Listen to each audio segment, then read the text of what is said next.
مدینہ منورہ کی فضائیں اس دن بڑی مسرور اور روشن تھیں۔ وہ دن جس کا انتظار مدینہ کے مسلمان برسوں سے کر رہے تھے، آخرکار آ پہنچا تھا۔ نبی آخر الزماں صلی اللہ علیہ وسلم، جن کی جدائی پر مکہ کی گلیاں بھی اداس تھیں، ہجرت فرما کر مدینہ کی طرف بڑھ رہے تھے۔ انصار مدینہ کی آنکھیں دور سے ہی اس چمکتے قافلے کو دیکھنے کے لیے بے چین تھیں۔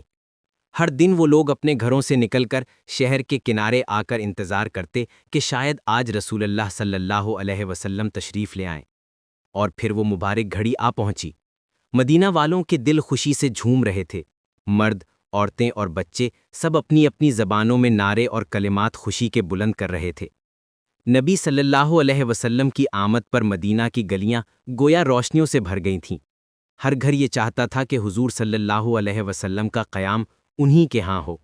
ہر دروازہ نبی کریم صلی اللہ علیہ وسلم کی بارگاہ میں کھلنے کے شوق میں تھا۔ رسول اللہ صلی اللہ علیہ وسلم اپنی اونٹنی قصوہ پر سوار تھے۔ انصار کی جماعت آگے پیچھے ساتھ تھی۔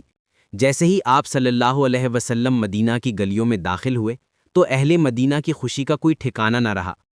ہر کوئی دوڑ کر عرض کرتا، یا رسول اللہ، ہمارے گھر کو اپنے قیام سے شرف بخشیں۔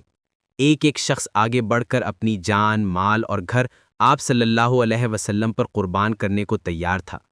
وہ سب چاہتے تھے کہ یہ سعادت انہیں نصیب ہو کہ رسول اللہ صلی اللہ علیہ وسلم ان کے ہاں قیام کریں۔ لیکن نبی صلی اللہ علیہ وسلم نے سب کو محبت سے جواب دیا اور فرمایا، میری اونٹنی کو چھوڑ دو، یہ اللہ کے حکم سے چل رہی ہے، جہاں یہ بیٹھ جائے گی وہیں میرا قیام ہوگا۔ یہ سن کر سب خاموش ہو گئے اور رسول اللہ صلی اللہ علیہ وسلم کی اونٹنی کو دیکھنے لگے۔